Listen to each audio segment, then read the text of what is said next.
Ladies and gentlemen, I wish that you have fully enjoyed your lunch. It is now time to begin the session, of which the title is The 5 Necessities to Move Blockchain Global Penetration from 0.2% to 20%.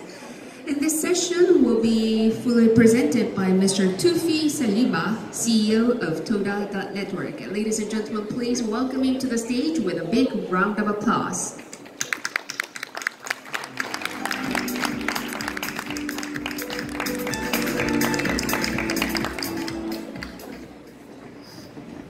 안녕하세요. I'm still practicing my Korean, so I don't know much more than that. I know how to say 감사합니다, and my favorite city is Busan and Moragayo and stuff like that. But anyway, so I'm here to speak about certain things that we all need to address if we were to take blockchain global, no matter what side you're on or what kind of business you're running or application or blockchain or whatnot, we all have certain things in common. The combination of all blockchain businesses globally today is less than 0.2% penetration.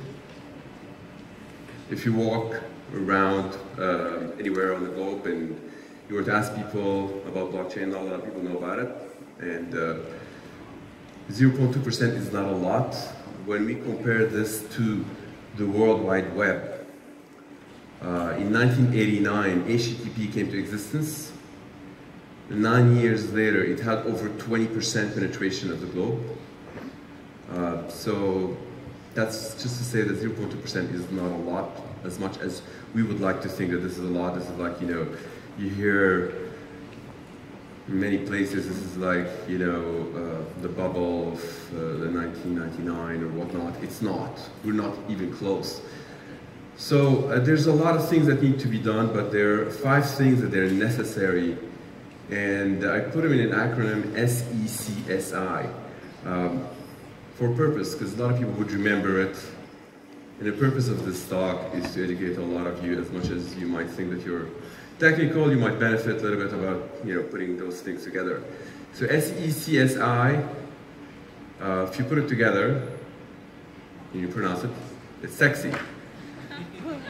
You know, when you wake up in the morning, you want to feel sexy. When you go to sleep at night, you want to feel sexy. So it's easy to remember. Instead of the X, you put the CS. Instead of the Y, you put the I. What does it stand for? S is for security.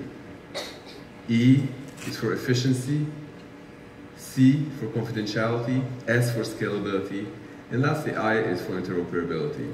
Okay? I'm going to repeat them several times because it's so important that you guys kind of remember those. You're not going to have time to look them up afterwards, so it's important that we all know those 5 things. Now, why? Why do we need to do those things?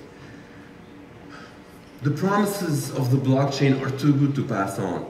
We've all seen about 150 categories the blockchain can address, you know, from cloud storage, transportation to AML, land registry, ATF. Many of those that they've done, old school banking, they accused a lot of the blockchain stuff initially with like things like, oh, okay, this is going to facilitate money laundering, this is going to facilitate terrorist financing, whatnot. And they came to realize that it's actually going to make it more secure. It's going to differentiate between folks that are doing things that they are illegal and bad for humanity, between other folks that are doing things that are great. Even governments are trying to implement a lot of blockchain methodologies to differentiate between the two. So what we stand here for is to make this world a better place, and 150 different verticals of the blockchain are too good to pass on. We really need to address it. If they were not that good, we would probably skip it and be like, all right, we tried it, didn't work, let's try something else. But the blockchain will survive. We need to make sure that it will happen. So what are those 5 things? I've mentioned them: security, efficiency, confidentiality, scalability, and interoperability. What do we mean when we say security? So when you hear decentralization, this is not some sort of like coup d'etat or something that's like, it's a chaos. Decentralization is a security model. Okay? So if you were to have centralization, the system can be attacked through one spot, one centralized point, and you can attack it. Now that attack is not necessarily coming from the outside. Sometimes it's coming from the inside. We've seen it happen many times with a lot of systems that they were designed to help humanity achieve certain goals, such as electronic money. Electronic money system was not designed to be a method of control. But when it's used as a method of control, sometimes it's to convenience a certain group of people and inconvenience other groups. It is a subjective way of actually doing certain things. It's not meant to be a method of control. Now, if you were to imagine, you were to be looking at another planet, and instead of money that is used as a method of control, it's oxygen. It's much more apparent to feel that if that is used as a method of control, if people, when they're going to have an oxygen intake, the government or the bank or whatnot, they may decide whether they should or should not take that oxygen. You might feel that this is cruel, inhumane. But on this planet, oxygen comes for free, water in most places.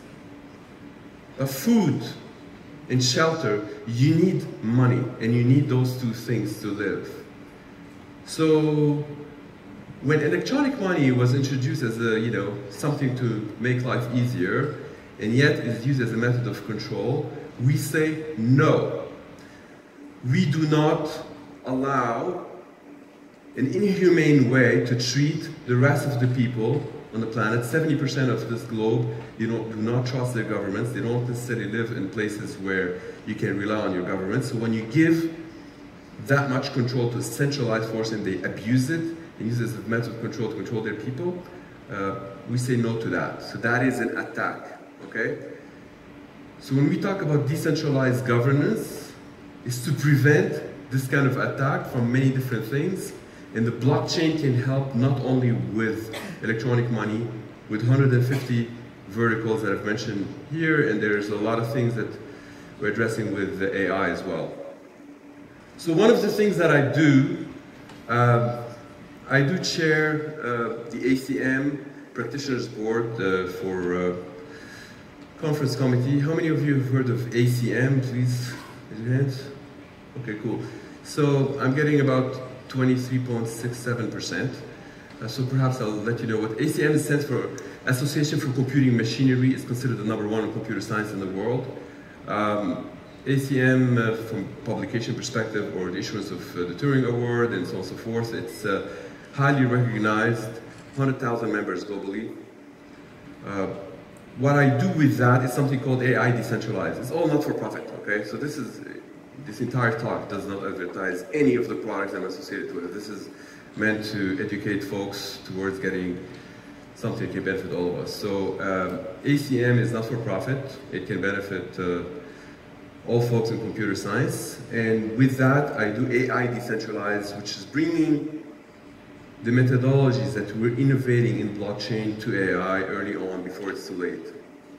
Unlike many that you've heard, they're trying to bring AI into blockchain, which is not necessarily something that I actually believe in. I do have my reservations. AI is very probabilistic. Blockchain is supposed to be deterministic. Bringing probabilistic to deterministic is not necessarily a good thing, but the other way around is much better. So we know why, we know what we need to do. I started talking about security. If you don't have security, you don't want to proceed for the next of the list. If you don't have efficiency, if there's a different system that is more efficient, you're unlikely to succeed. No matter what your blockchain is, no matter what your admirations or what you want to do with your business, if efficiency is not addressed from within, your customers will end up using something else, or you will end up choosing something else. So we need security first. We need efficiency. If it's not confidential, you might feel you're okay today, but you're not going to be okay for a long time. Your customers will choose something else that is confidential. has to be confidential, and then scalability. A lot of folks, they talk about, oh, you know, the big problem with the blockchain is scalability. Well, guess what? If you don't have the top three, you're not going to need scalability, because it's not needed to scale if it doesn't have security. It's not needed to scale if it doesn't have efficiency. It's not needed to scale if it doesn't have confidentiality. Those three things are essential. Scalability comes in next. And lastly, if you don't have interoperability, you end up relying on centralized exchanges. Centralized exchanges, they could be good as a service. Many of you do centralized exchanges. You might call yourself decentralized exchange, whatever it is. If it's a service that's providing something useful to both ends, it's great.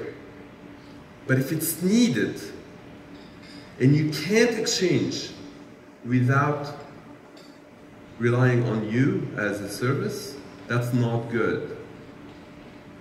Because if you have to rely on your own service, if the two customers, they have to rely on you to do the exchange, then you are a centralized point.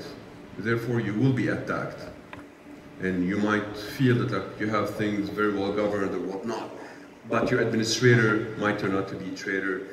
Somebody might hack into your servers. It happens all the time. I mean, we've all seen it, we've all lost money with centralized exchanges. I don't think I need to convince you on that. But it's not only about losses, it's about that control and about the raison d'etre of what we're doing here. If you don't have interoperability, we will fail. Those 5 things are necessary. They're not optional. You can't just say, it's like, oh, well, you can choose 4, not the 5th. No, we will fail. We will fail, all of us. We will fail. In 5, 10 years, we will not be remembered in the history of this planet. In order for this to be global, we need all 5 things. Okay? I get very passionate about that anyway. So here I explain them a little bit more. Now, if you were to be designing a different planet, you know, you're an urban planner and you were given a planet Mars or Jupiter and say like, hey, can you design a planet? You probably put on the roads first and then build cars. But things didn't happen like that on this planet. We got cars first. Then we realized that with cars, they could have much better potential if they have paved roads. Then we went and built up the roads. When we got the roads, we realized, or everyone was able to realize, that cars perform better than older vehicles, such as the horse carriages and whatnot. If you go to New York, you will see that. It's very evident. You see the horse carriages on the street, they're barely chugging there, while cars like, you know what I mean? So this metaphor is so important for what we're doing here, because blockchain came first, Bitcoin came first, but the roads, they were not designed to sustain Bitcoin. The roads, they were designed to sustain the World Wide Web, barely. They were not even secure for that. We have lots of security patches after security patches just to send an email or to have a website or whatnot. It's not secure by design. And what does it sit on? The internet sits on something called TCP/IP. So TCP/IP is not built for blockchain. It's built for information exchange. So when you have a phenomenal thing called the blockchain, such as cars, and without roads, it's not going to drive as good as databases, centralized databases, or they exist in banks and registries and so on and so forth. So perhaps in order to address those 5 things, we need to build the roads. I'm very familiar with a lot of methods into how to do that. I'm very close to a lot of research into how we can actually innovate on that layer, on the network layer, rather than building on layer 2, layer 3, or whatnot, to bring the promises to life. So, 6 years ago, there's an exploitation that happened on the Bitcoin protocol that not a lot of people would, admit it, and not a lot of people would talk about it, and not a lot of people would, it's either that they're getting paid not to, or they just don't know about it. That exploitation started evolving certain parts of the machine that was not anticipated by design. That got us to a point where there are certain machines that you can buy that are called miners. That was not by design. The initial design was for each and every one of you to be miner. So if we were to look back into what was it designed for and what's the intent here, we may need to get it back to life from intent perspective. So if we were to look at the TCP/IP packets, how many of you have heard of TCP/IP? Please raise a hand. How many haven't heard of TCP/IP? Please raise a hand. All right, cool.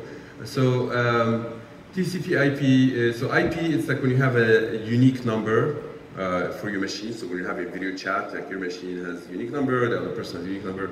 And the TCP packets, they're like a bunch of data that they're traveling almost at the speed of light. Millions of packets they travel per second back and forth. That's how you're able to see video and sound and so on and so forth. But the TCP packet, what it holds is that your IP and the receiver's IP, and it travels through the network. Now, what I have seen in some of the research is that taking that packet itself and innovating on it, giving the packet itself a unique number globally rather than just the machine, having some replication, not necessarily 100,000 machines replicating it, it would look something like this. So this is not just like a pretty picture circle. This is actual visualization of a packet of how it's actually replicated through many different machines as it's traversing through the network. With that, you're able to bring it down to the TCP/IP level, but yet you have each and every packet as it's traversing has a unique number globally. Yet it has something that it impacts every time it changes ownership, which is something that's called the Merkle root, the hash of all the the packets that they're traversing the network. So it makes it immutable, irrefutable, but yet it gives it certain things in very short block of time, and its finality. So when we get to the same level as TCP/IP to start building something blockchain-like, we get to have security first. We get to have the ability to transmit value without having to depend on a ledger. So there's something that is called like on-chain. People, they talk about like you have something on-chain, you have something off-chain. So when you have on-chain, it's synonymous sometimes with many of you is like on a ledger. How many of you have heard of that? Please raise a hand. Okay, cool. So how many haven't heard of that? Please raise a hand. Hey, great. So I'm getting 100%. Right? So, so on-chain and on ledger, they're not the same thing. Okay? On-chain, there's block of time. Certain things happen in that block of time, and they're chained with the next block of time. That's on-chain. The ledger is that it could use a ledger, but it's not necessarily on a ledger.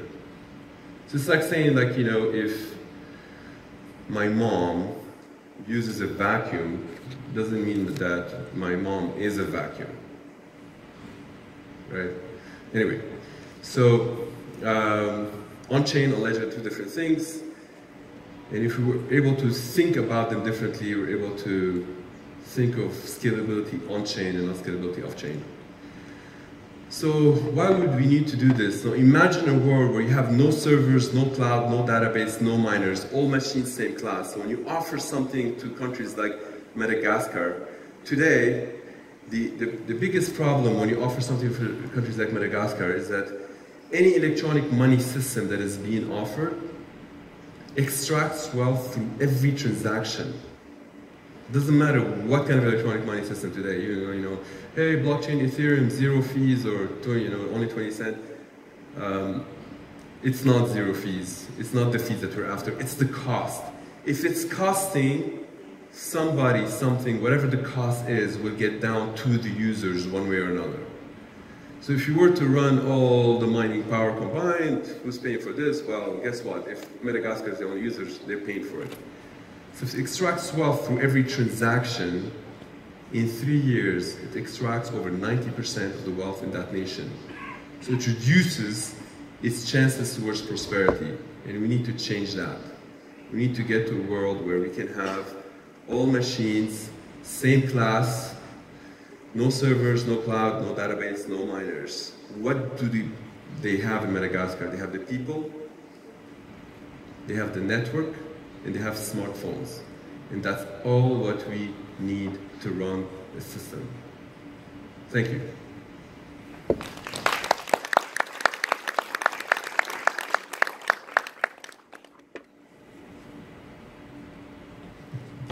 Well, thank you, Mr. Toufi Saliba, for your inspired speech.